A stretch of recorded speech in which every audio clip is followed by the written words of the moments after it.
ආ කනවද කැල්ලා? පයින්නේ ගිහින් එන්නේ නැත්තේ? අඩිය දාලා. මේ ඇඟ මහන්සි වුණාම සීනි ඕන. කන කැල්ල කන. තමුසේ දන්නවද සමන්තිට මොකද උනේ කියලා?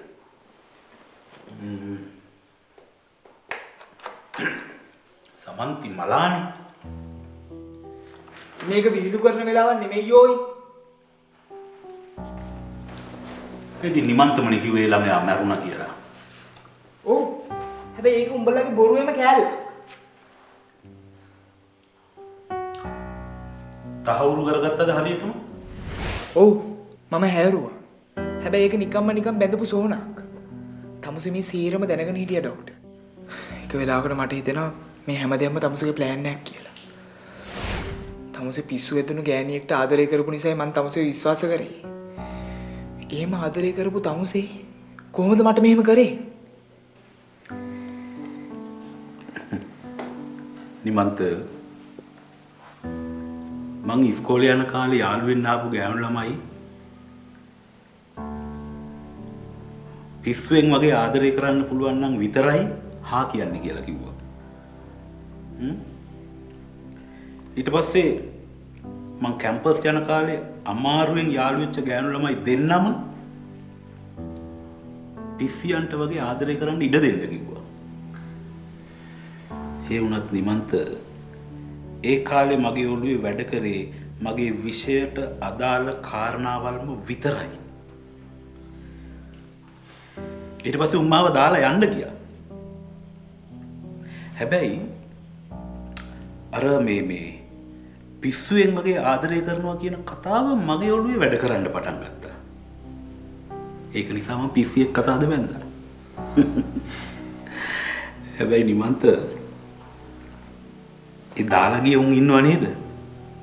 උන්ගේ මේ ගෑණිගේ කිසිම වෙනසක් නැහැ. අම්මපා මට දැන් හිතෙනවා ඇයි මං උඹට දෙකක් අනින්නේ නැත්තේ කියලා. අර ආදරය කියන්නේ මොකක්ද කියන එක මම පිළිවෙලකට ලියලා ෆයිල් එකකටම දාලා තම්සිට දීපු නිසා. තම්සේ ඒක ඉවර වෙනකම්ම කියවලා නැහැ. එහෙම කියෙව්වනම් තම්සේ අද මෙතන මේ වෙලාවේ ඉන්නෙත් නැහැ.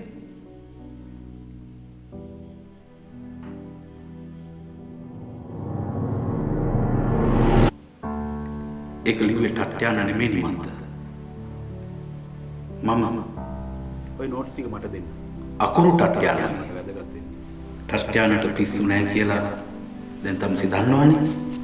මේක නිමන්තට ආදරයේ ස්වභාවය. ඒක ඇති වෙන්නේ කොහොමද? ආදරය කරනවා කියලා අපි මේ කරන්නේ මොකද්ද? මම මේ හැම දෙයක් මේක ලිව්වා. ඒකේ අන්තිමට තම්සෙට වෙලා තියෙන දේ ගැන මම ලිව්වා.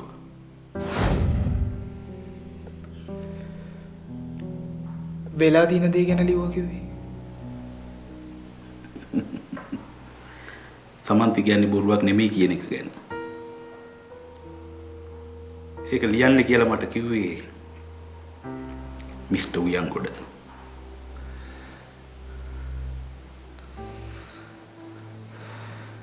මොකක්?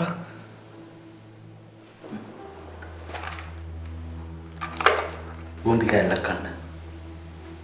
කාලා මතක් කරන්න. මතකද සමන්තිගේ ඔයාගේ ආදරේ පටන් ගත්ත තැන? හොඳට මතක් කරන්න. හොඳට මතක් කරන්න නිමන්ත. මතක් කරන්න පුළුවන්ද? හා? සමන්තිය ඔයයි හම්බ වුණේ ගැටුමකින්. සමන්තිව ඔයා ළඟට දාලා උයන්ගොඩ හැදුවේ ගැටුමක්. සමන්තිගේ කේලම් නිසා ඔයා දිගින් දිගටම උයන්ගොඩකින් බැනුම් ඇහුවා. ඔය දෙන්න අතර මුල් කාලේ ඇති උනේම රණ්ඩු. ඔයා එයාගෙන් පලි ගත්තා. එයා ඔයාගෙන් තරහ පිරිමැහුවා. ඔයාට මතකද?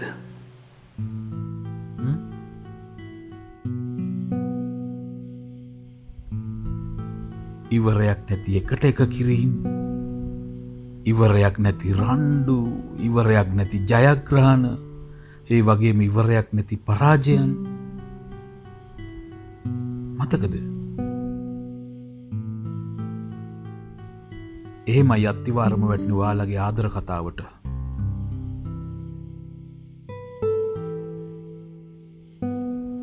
මතකද සමන්තිට ආදරය කරනවා තීරණය කරපු දවස?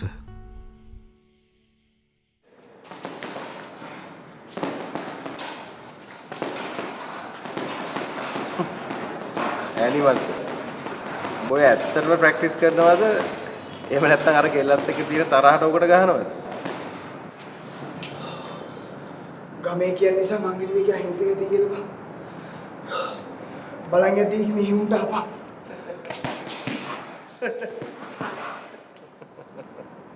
මොකද මුහිනායි? නෑ දැන් උඹට කවුද කිව්වේ ගමේ කෙල්ලෝ අහිංසකයි කියලා? දැන් තේරෙනවනේ. උඹ ගමේ කෙල්ලෝ ගැන හිතන් හිටිය විදිය වැරදි කියලා. ගමේ කෙල්ලෙක් කියන්නේ බං ඕනිම දෙයකට ඔරොත්තු දෙන එකක් කියන එක. සන්සිල්ක් ලොකු බෝතලේ සේදුම් වාර 30ක් රුපියල් 16ක ඉතිරියක්.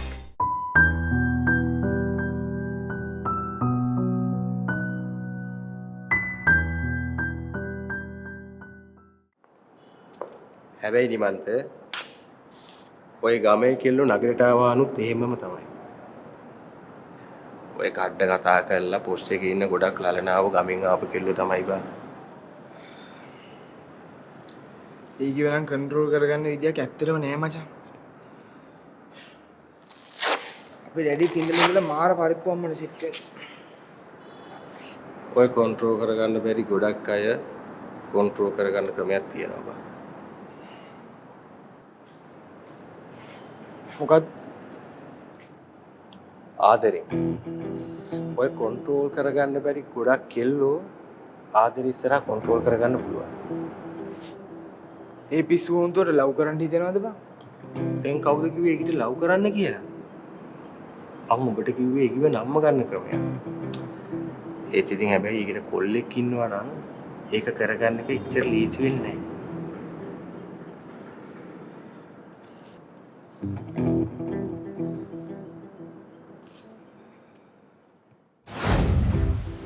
නිමන්ත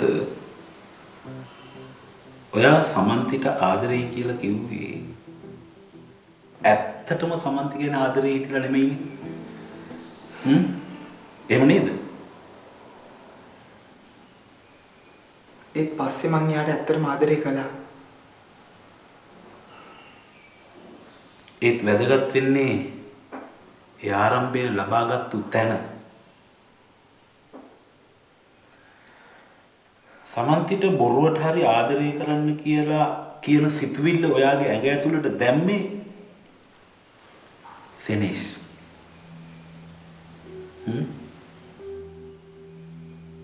ඔයා මේ සම්බන්ධේ පටන් ගත්තේ ඔයාගේ මේ හිරවීමෙන් නිදහස් වෙන්න. තමුසු කොහොමද මේ දේවල් දන්නේ?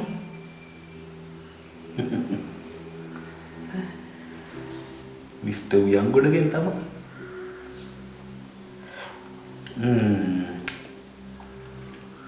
මට දැන් වතුර ඕනේ. මට වතුර එකක් ගෙනත් දෙන්න. මේ නිමන්ත මං දැන් ඔයාගේ ප්‍රාණපකාරයා. හරිද? ඒක නිසා ඔයා මං ඉල්ලන දේවල් දෙන්න වෙනවා. මට වතුර එකක් දෙන්න. ඩැඩි කොහොමද මේ දේවල් ගැන දන්නේ? මම දන්නේ නැහැ. එයා කොහොමද දන්නේ කියලා මම එයාගෙන් ඇහුවෙත් නැහැ. එයා මට කිව්වෙත් නැහැ. මින් එයාට මට උත්තර දෙන්නත් බෑ.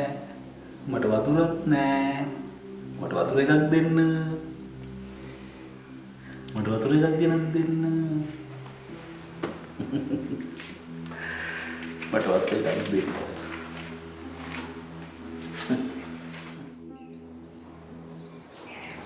නළුවෙක් වෙන පිස්සුව මගේ ඔළුවට ඇති කරේ අපේ කිරියම්.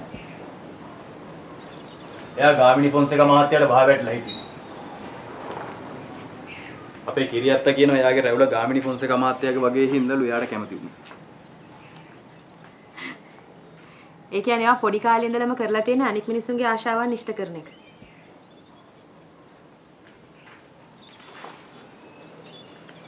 ඇයි වා එහෙම නෙවෙයිද?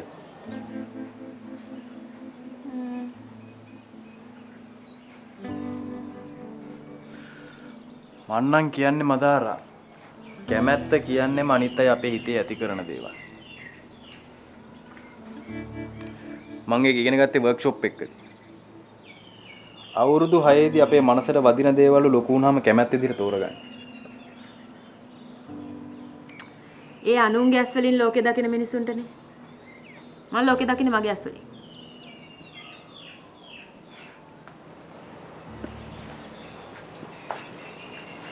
ඔයා විශ්වාස කරනවද අපි මේ දකින්නේ නැත්තම ලෝකෙ කියලා?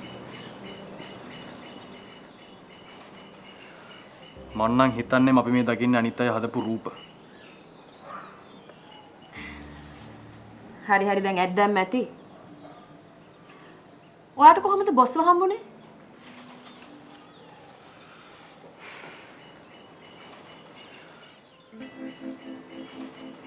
තාත්තා එක්තැන් වුණාට පස්සේ පවුලේ බර කරට ගන්න හිටපු එකම එකා මම. ඒ විදි මට කුඹුරට බහින්න පුළුවන් තත්ත්වයක නෙවෙයි හිටියේ.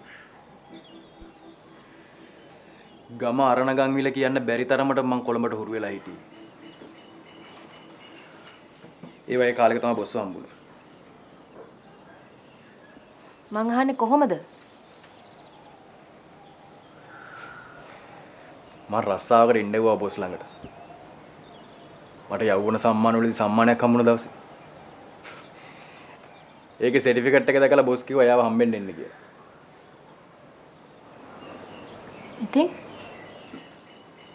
ඉතින් මං ගියා. බොස් කිව්වා නළුවෙක් වෙන්න තියෙන හීනේ කවදාවත් අතාරින්න එපා එයා උදව් කරන්නම් කියලා. හොඳ ස්ක්‍රිප්ට් එකක් අරන් එන්න කිව්වා එයා වියදම් කරන්නම් කියලා.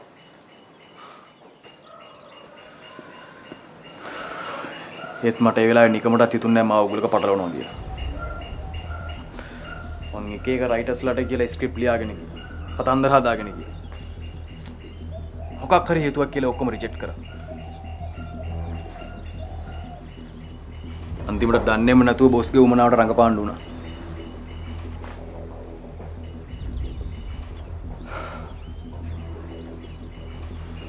පස්සේ තමයි තේරුනේ සෙනේස්ගේ හැඩරුවට සමාන හින්දායි බොස් මාව ගත්තේ කියලා.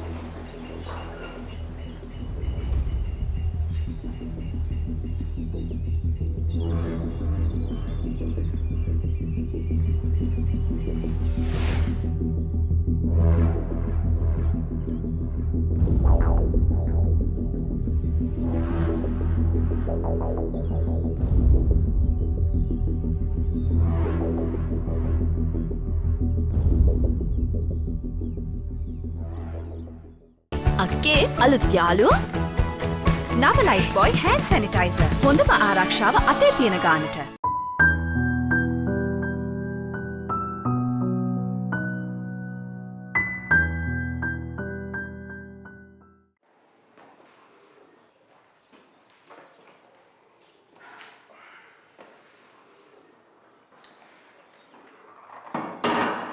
අනුක තමුසේ ඇත්තටම මදාරට ලව්ද කියනවා. මම ඒ ගැන වැඩි හිතන්නේ නැහැ දැන්. මට ඕනේ ගෙදර කොට දාගන්න සල්ලි ටිකක් කරනවා. අයියෝ ඒ සල්ලි ටික අපි කොහොමද ඩැනියල්ගෙන් ගන්නවනේ බං. මම අහන්නේ දැන් අපි එකතු වෙලා වැඩ කරන්නත් ලෑස්ති වෙලා ඉන්න එකේ. ඒ තමුසට බැරි ආයේ මදාරට ලං වෙන්න. ඇයි දැන් තමුස් මේ මගේ ලව් එක ගැන මෙච්චර උනන්දු වෙන්නේ? අනුක හැම මිනිහම කැමති Tamanට නැති දේ අනුන්ටත් නැති වෙනවට.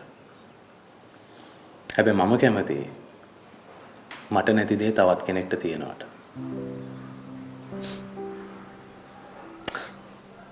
sorry බං. මම හිතන්නේ මම පොඩ්ඩක් sensitive වුණා වගේනේ. අයියෝ. මලයි කාර.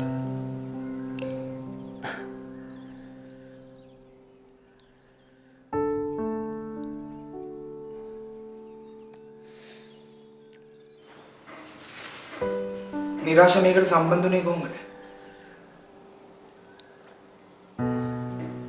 දන්නේ නැහැ. හැබැයි ඒ ළමයා මොකක් හින්දාද මන්දා නිමන්තට සෑහෙන ආදරය කළා.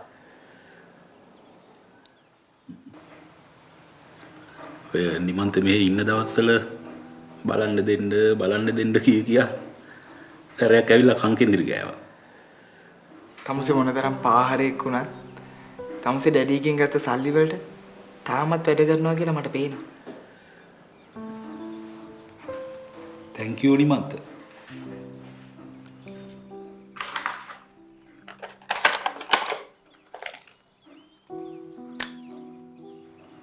කනද බූන්දි කෑල්ල?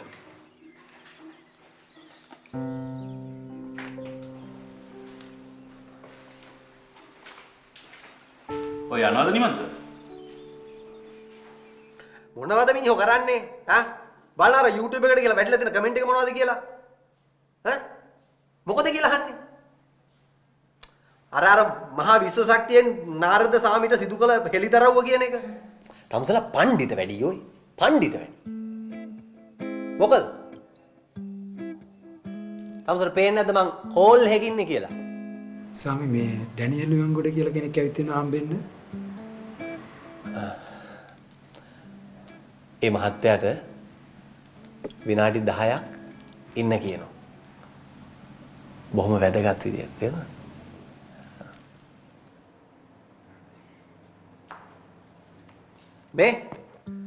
මේ දැන් ඒ කමෙන්ට් ටික තමුසේ ගිහිල්ලා මකලා දාන්න. නැත්තම් ඒවට උත්තර දෙනවා. අනික තමුසේ ඔළුවේ තියාගන්නවා මේ බිස්නස් එක වැටුණොත් තමුසෙලත් වැටෙනවා. අනික තමුසේ හිතන්න එපා මේ බැතිමත්තු අපිට කමෙන්ට් දානකම් බලාගෙන ඉන්න. කමෙන්ට් කියන්නේ ඕයි මේ රැල්ලට යන එක.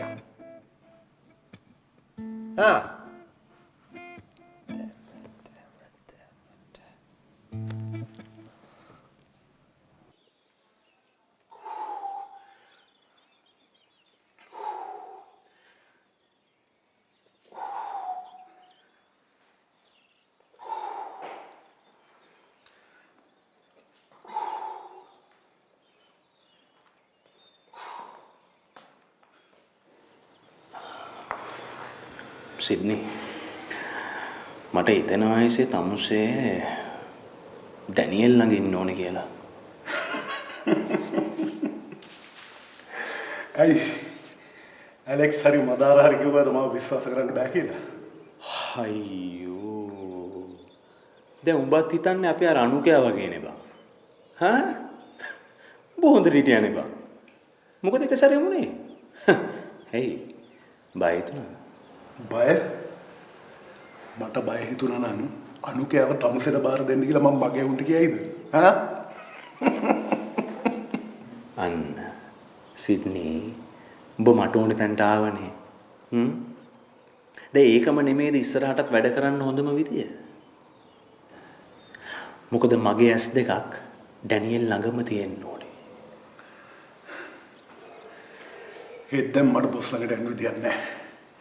මොකද බොස් දැන් පරාජය බාරගෙන යටත් වෙලා ඉවරයි. එයාට දැන් ඕනේ මේ දේවල් වලට තනියම මුණ දෙන්නලු. අයියෝ අනේ බං ඒකම තමයි එයා ළඟට යන්න තියෙන හොඳම chance එක.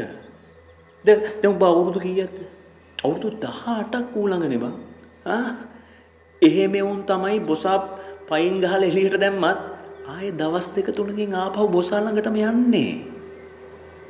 අන්න ඒක පාවිච්චි කරපන්.